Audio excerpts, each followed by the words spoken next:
Hallelujah. കർത്താവിൻ്റെ ധന്യനാമം വാഴ്ത്തപ്പെടുമാറാകട്ടെ. ഒരിക്കൽ കൂടെ ഏവർക്കും ക്രിസ്തുവിൽ എളിയവൻ്റെ സ്നേഹവന്ദനത്തെ അറിയിക്കുന്നു. നാം ഉൽപ്രാപണത്തെക്കുറിച്ച് പല കാര്യങ്ങൾ ചിന്തിക്കുമ്പോൾ നാം മറ്റൊരു കാര്യം കൂടി അറിഞ്ഞിരിക്കേണ്ടത് ആവശ്യമാണ്. നമ്മുടെ കർത്താവായ യേശു ക്രിസ്തു തൻ്റെ രാജ്യം ഭൂമിയിൽ സ്ഥാപിക്കുന്നതിന് തൊട്ടു മുമ്പ് ക്രിസ്തുവിനും വിശുദ്ധന്മാർക്കും എതിരെയുള്ള സാത്താന്റെ അന്തിമ ആക്രമണത്തിന് എതിർ ക്രിസ്തു നേതൃത്വം നൽകും എന്നുള്ളതായ കാര്യം നാം മറന്നുപോകരുത്. 1 യോഹന്നാന്റെ ലേഖനം 2:18 ഇപ്രകാരം നമ്മൾ വായിക്കുന്നു: കുഞ്ഞുങ്ങളെ, ഇത് അന്ത്യനാഴികയാകുന്നു, എതിർ ക്രിസ്തു വരുന്നു എന്ന് നിങ്ങൾ കേട്ടിട്ടുണ്ടല്ലോ. ഇപ്പോൾ അനേകം എതിർ ക്രിസ്തുക്കൾ എഴുന്നേറ്റിരിക്കാൻ അന്ത്യനാഴികയാവുന്നു എന്ന് നമുക്ക് അറിയാം. കഴിഞ്ഞ ദിവസവും അതിനോടുള്ള ബന്ധത്തിൽ ചില കാര്യങ്ങൾ ഓർമ്മിപ്പിക്കുവാനായിട്ട് ഇടയായിട്ടുണ്ട്. അപ്പോൾ അനേകം എതിർ ക്രിസ്തുക്കൾ ഈ അന്ത്യനാഴികയിൽ എഴുന്നേൽക്കും എന്ന് അന്ന് യോഹന്നാൻ ആത്മാവിൽ ദൂത് പറഞ്ഞെങ്കിൽ, ലേഖനം എഴുതിയെങ്കിൽ, ഇന്ന് അതൊക്കെ എത്രത്തോളം അന്വർത്ഥമായിക്കൊണ്ടിരിക്കുന്നു എന്നുള്ളതായ കാര്യം നാം വിസ്മരിക്കരുത്. ട്രംപ് പോലും താൻ യേശുവാണ് എന്നൊക്കെ അവകാശപ്പെട്ട അനുഭവങ്ങൾ ഈ ദിവസങ്ങളിൽ നമ്മൾ കേൾക്കുകയും ചിന്തിക്കുകയും ഒക്കെ ചെയ്യുവാനായിട്ട് ഇടയായിട്ടുണ്ടല്ലോ. അതേപോലെ വെളിപ്പാട് പുസ്തകം 13-ാം അധ്യായത്തിൽ ആ എതിർ ക്രിസ്തുവിനെ കുറിച്ച് വളരെ വിശദമായിട്ട് പറഞ്ഞിരിക്കുന്ന കാര്യങ്ങൾ, അവൻ 666 എന്ന മുദ്ര കൊണ്ടുവരുന്ന അനുഭവങ്ങള്, ഇതെല്ലാം അവിടെയും വളരെ വിസ്താരമായി രേഖപ്പെടുത്തിയിട്ടുണ്ട്. അനേകം എതിർ ക്രിസ്തുക്കൾ ഇപ്പോൾ തന്നെ സഭയിലേക്ക് പ്രവേശിച്ചിരിക്കുന്നു എന്നാണ് ഇവിടെ യോഹന്നാൻ പറയുന്നത്. അത് പുറലോകത്തേക്കല്ല, സഭയിലേക്ക് തന്നെ കള്ള നാണയങ്ങളായിട്ട് ദുരുപദേശങ്ങളുമായിട്ട് ഒക്കെ അവൻ പ്രവേശിച്ചിരിക്കുന്നതായ അനുഭവങ്ങളാണ് ഇവിടെ ആത്മാവിൽ യോഹന്നാൻ വെളിപ്പെടുത്തുന്നത്. അഥവാ ലോകം സഭയിലേക്ക് പ്രവേശിച്ചുകൊണ്ടിരിക്കുന്നു, പാപം സഭയിലേക്ക് പ്രവേശിച്ചുകൊണ്ടിരിക്കുന്നു, സുവിശേഷത്തെയും ക്രൂശിന്റെ സന്ദേശത്തെയും വളരെയധികമായിട്ടത് വികലമാക്കിക്കൊണ്ടിരിക്കുന്ന അനുഭവങ്ങളാണ് നമുക്ക് മനസ്സിലാക്കുവാനായിട്ട് കഴിയുന്നത്.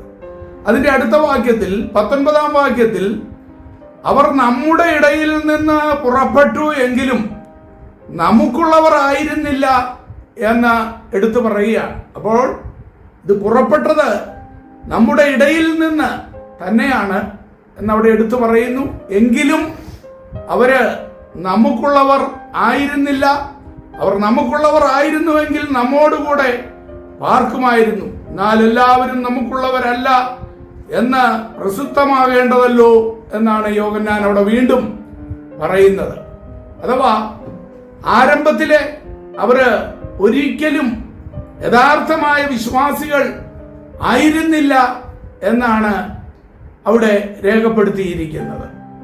എബ്രായ ലേഖനം 3:12 സഹോദരന്മാരെ, ജീവനുള്ള ദൈവത്തെ ത്യജിച്ചു കളയാതിരിക്കേണ്ടതിന് അവിശ്വാസമുള്ള ദുഷ്ടഹൃദയം നിങ്ങളിൽ ആർക്കും ഉണ്ടാകാതിരിക്കുവാൻ നോക്കുവിൻ എന്നാണ് അപ്പോസ്തലനായ പൗലോസ് അവിടെയും ഓർമ്മിപ്പിക്കുന്നത്.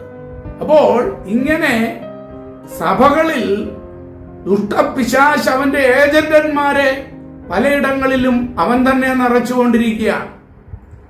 വിശ്വാസികളായിട്ടും, എന്തിനധികം പറയുന്നു, ശുശ്രൂഷകരായിട്ടും, അതേപോലെ തന്നെ ചിലപ്പോൾ നേതൃത്വ നിരകളിൽ, കമ്മിറ്റിയില്, കൗൺസിലില് ഒക്കെ ഇന്ന് അവന്റെ നിയന്ത്രണം അവൻ നടത്തുകയാണ്. അവന്റെ ആളുകളെ അവൻ തന്നെയാണ് അവരോധിക്കുന്നത്. അതാണ് ഈ കാലത്ത് സഭയുടെ വലിയ തകർച്ചയ്ക്ക് കാരണമായിക്കൊണ്ടിരിക്കുന്നത് എന്നുള്ളതായ കാര്യവും നാം വിസ്മരിക്കരുത്. അഥവാ വിശ്വാസ ത്യാഗത്തിന് ഗ്രീക്കിൽ കൊടുത്തിരിക്കുന്ന ഒരു പദം അപ്പോസ്റ്റസിയ എന്ന ഒരു പദമാണ്. ഒരുവൻ മുൻപ് ആയിരുന്നതിൽ നിന്ന് തിരിഞ്ഞു പോകുക, കാലുമാറുക, പിന്മാറുക, വീണുപോകുക തുടങ്ങിയ അർത്ഥങ്ങളാണ് അവിടെ നമുക്ക് കാണുവാൻ കഴിയുന്നത്. കാലുമാറ്റം, രാഷ്ട്രീയക്കാർ അത് സാധാരണ ചെയ്യുന്ന ഒരു കാര്യമായിട്ട് നമുക്ക് കാണുവാൻ കഴിയുന്നു. ഇവിടെ നിൽക്കുന്ന അനേക MP-മാരെ, MLA-മാരെ ഈ ദിവസങ്ങളിൽ നമ്മൾ അതൊക്കെ കണ്ടുകൊണ്ടിരിക്കുകയാണ്. കൂട്ടത്തോടെ കാലുമാറ്റി അപ്പുറത്തേക്ക് കൊണ്ടുപോകുന്ന അനുഭവങ്ങളൊക്കെ ലോകത്തിലും രാഷ്ട്രീയത്തിലും ഒക്കെ ഉണ്ട്. എന്നാൽ വിശ്വാസ ജീവിതത്തിലുള്ളതാകുന്ന കാലുമാറ്റം, ക്രിസ്തുവിനെ അറിഞ്ഞിട്ട് ആ നല്ല ഉപദേശങ്ങൾ മനസ്സിലാക്കിയിട്ട് കാലുമാറുന്നതാകുന്ന അനുഭവം, അതാണ് അപ്പോസ്റ്റസിയ അഥവാ വിശ്വാസത്യാഗം എന്ന് നമുക്ക് മനസ്സിലാക്കുവാനായിട്ട് സാധിക്കുന്നത്. വിശ്വാസത്യാഗത്തിലേക്കുള്ളതാകുന്ന ചില പടികൾ, അതിലൊന്നാണ് ഒരു വിശ്വാസി അവിശ്വാസം നിമിത്തം ദൈവവചനത്തിന്റെ ഉപദേശങ്ങളെ പരമാവധി ഗൗരവത്തോടെ സ്വീകരിക്കുന്നതിൽ അവൻ പരാജയപ്പെടുന്നതായ അനുഭവങ്ങളാണ്. അത് യോഹന്നാന്റെ സുവിശേഷം 5:44-47, 8:46 തുടങ്ങിയ വാക്യങ്ങൾ, ചില കാര്യങ്ങൾ നമുക്കവിടെ കാണുവാനായിട്ട് സാധിക്കും. സമയ ചുരുക്കത്താൽ റഫറൻസുകൾ മാത്രം ചിലത് പറയുവാനേ സാധിക്കുന്നുള്ളൂ.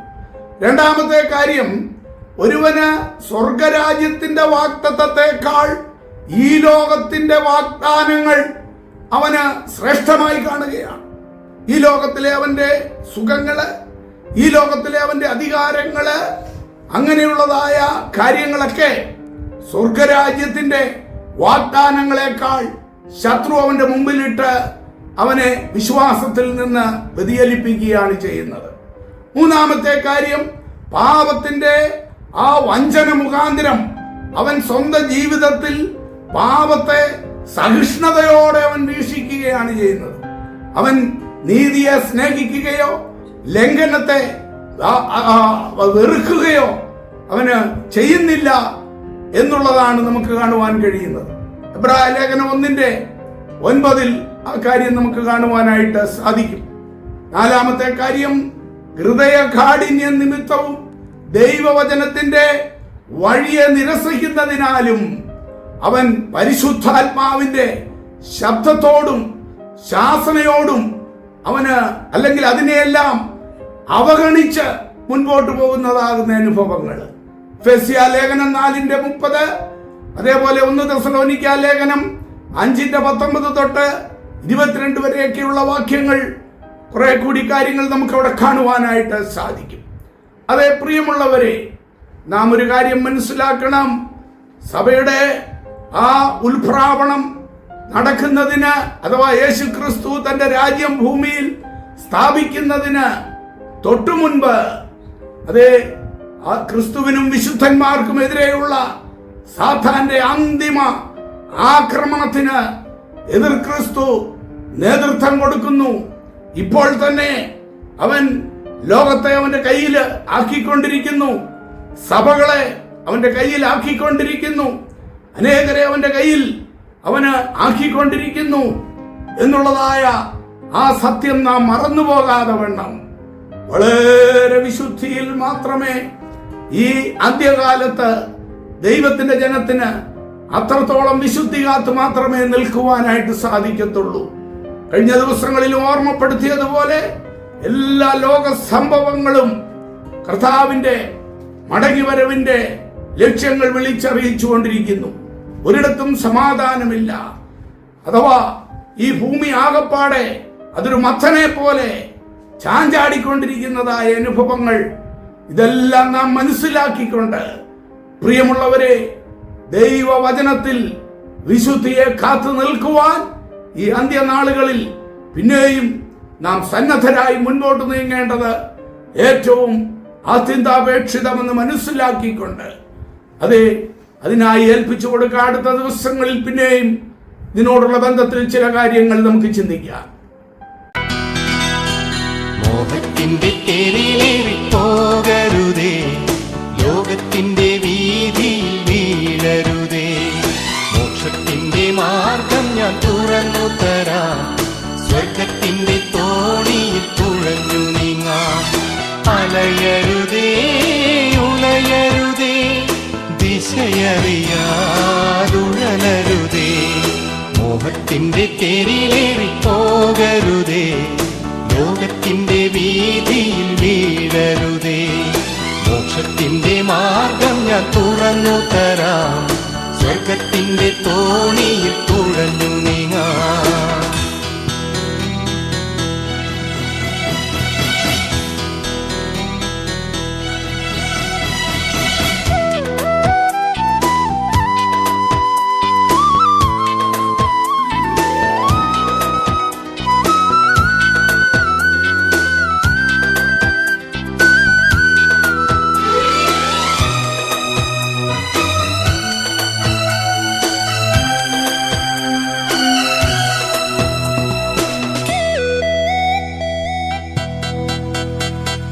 കാറ്റടിക്കും കടലിളകും ഭയമരുതേ പതരരുതേ.